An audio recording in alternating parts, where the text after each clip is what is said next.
Hi everyone, Kathleen here, Research Director at XTB.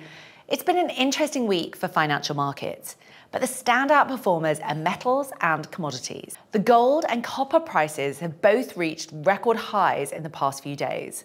And the commodity price index, which measures a broad array of commodity prices, is at its highest level since September 2023, as you can see in this chart.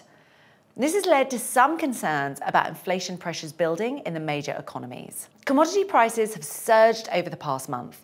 For example, wheat prices are higher by 24%, gold is up by 4%, silver is higher by 16%, copper's higher by 10%, and US nat gas futures have surged by more than 50%, although oil prices have moderated in the past few weeks.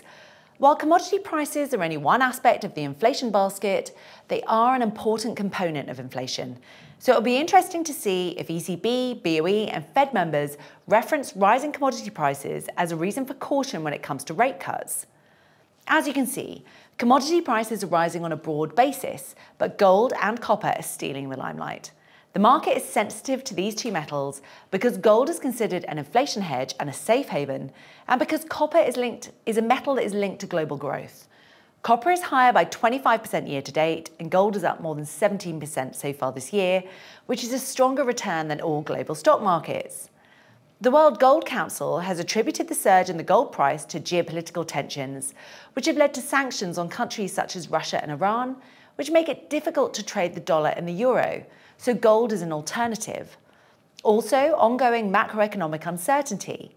Gold's inflation hedge status is also attractive right now, and that's driving flows into the precious metal. The fundamental story for copper is compelling. Copper will be needed to help power all the extra electricity capacity that will be needed for the AI revolution and electric vehicles of the future. This is a multi-year infrastructure build-up across the world, and copper is the main ingredient. This is attracting both long-term investors and also speculators to trade copper. A short squeeze in the US copper market in recent weeks has also added to upward pressure in the past month, alongside supply concerns.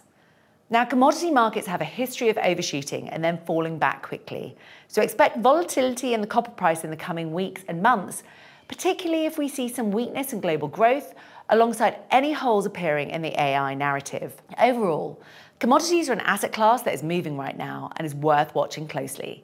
That's for now. Thanks for joining.